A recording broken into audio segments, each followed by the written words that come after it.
Que ça soit dans un logiciel ou n'importe quel produit, tu l'enseignes aussi dans tes cours, c'est toujours la base, c'est OK, à qui je m'adresse, puis c'est quoi son besoin. Puis comment je fais pour l'adresser efficacement. La personne a telle problématique, nous on pense qu'on est meilleur, puis ça va être tel impact qu'il va avoir sur elle. Puis elle va être super heureuse, puis une personne qui est heureuse va l'acheter ou en réacheter, etc., dépendant du produit. Ouais. Donc, c'est la première chose. Connais à qui tu parles, connais à qui tu veux t'adresser, connais-la par cœur, ramasse le plus de data sur elle, c'est super, super important. Puis après, tu fais le produit exactement, architecturé, que ce soit un logiciel ou pas, sur ses besoins à elle, puis qu'elle va rentrer dedans, puis elle va dire « Wow, je capote ». Que ce soit des bobettes ou dans un logiciel, un des deux. Donc, ça, je pense que c'est tu viens de dire quelque chose de vraiment pertinent.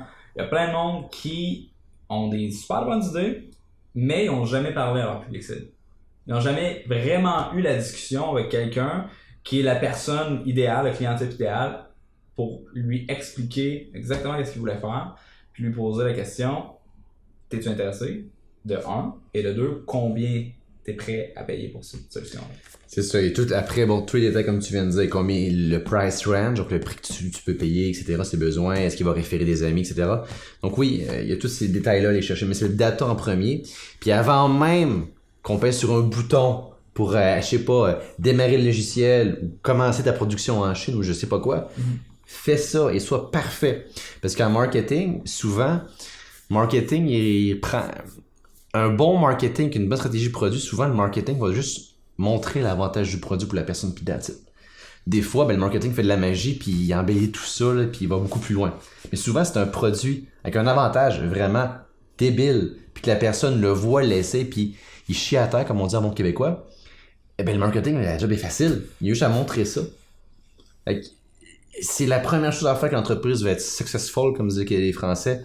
C'est là-dessus, il faut que on ait un besoin, tu l'essayes, tu capotes, tu sois heureux. Pour avoir un business successful. Le business successful, c'est ça. Ouais, je vais me faire détester.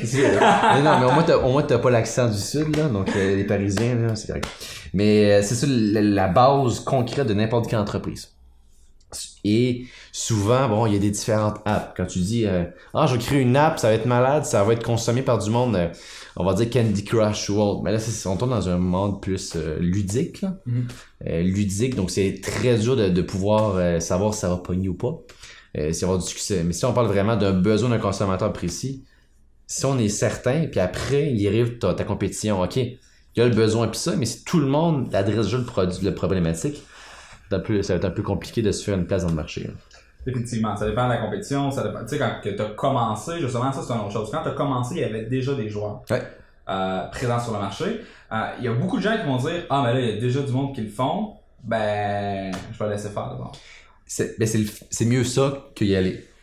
Qu'est-ce qu'il faut, c'est qu'il faut que tu aies un avantage concurrentiel. Parce que c'est vraiment, c'est tout le marketing BAB, ABZ, en tout cas, A à Z, là, mais oui, ok, tu as le besoin et tout, mais après, c'est quoi ton avantage compétitif versus les gens? Tu qui adresse ce besoin-là, oui. Comment? Si ton avantage compétitif est le prix, c'est peut-être pas une bonne idée. C'est vraiment pas. N'importe qui avec les reins plus solides et tout peut arriver avec un prix moins cher. Donc, faut pas se baser là-dessus. C'est pour ça que LeadFox, placement de produit, en gros, ne se base pas. Oui, on est abordable, mais on n'est pas les plus cheap sur le marché parce qu'on veut pas se positionner là-dessus. On veut pouvoir faire offrir un bon service clientèle. Bon, placement de produit terminé. Poste publicitaire terminé. Donc en gros, on parlait de le prix. Donc, il faut pas que ce soit le prix. C'est vraiment bon. Est-ce que la facilitation est incroyable? Puis souvent après, les personnes vont dire ok, ton avantage compétitif, est-ce qu'il est dur à rattraper pour le compétiteur? Si on parle de vraiment de quoi de malade, comme on va dire, tout le monde parle de ça, là, mais de jour de Facebook. Quand il est arrivé sur le marché, il répondait à un besoin un besoin de réseau, de pouvoir réseauter, de pouvoir se parler plus facilement. Donc, c'est pas un besoin que tu allais un peu sur le terrain, puis le monde allait te répondre, j'ai besoin d'un réseau social, moi, aujourd'hui. Non. Ouais. Donc, il aurait répondu à un besoin enfoui que le monde voulait absolument, puis après, ça l'a fait boule de neige, c'est viral. T'en as parlé à tes amis, puis tout le monde se sont inscrits, puis ça a fait un boom. Donc, en gros, eux, leur avantage concurrentiel, c'est on mettait en réseau tout le monde, on pouvait mettre célibataire ou pas. Ça a pogné beaucoup parce qu'on peut savoir qui était célibataire ou pas avec l'âge.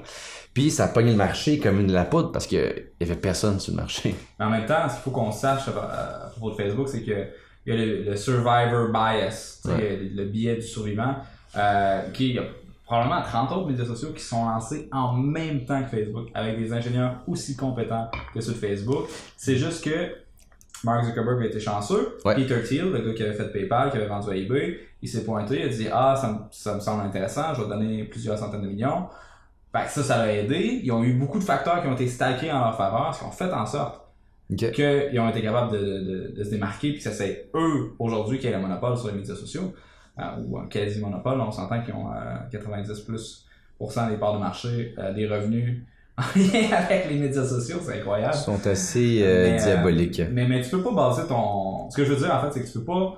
ça te prend un avantage définitif sur ta compétition, puis il faut pas que cet avantage-là puisse être fait facilement par ta compétition. En même temps, faut pas que tu te bases sur la chance non plus. Faut jamais que tu te bases sur la chance. Mais sincèrement, en affaires, là, je dirais pas en pourcentage, là, mais tu as un bon pourcentage, en bas de 50%, qui a de la chance. Ah, définitivement.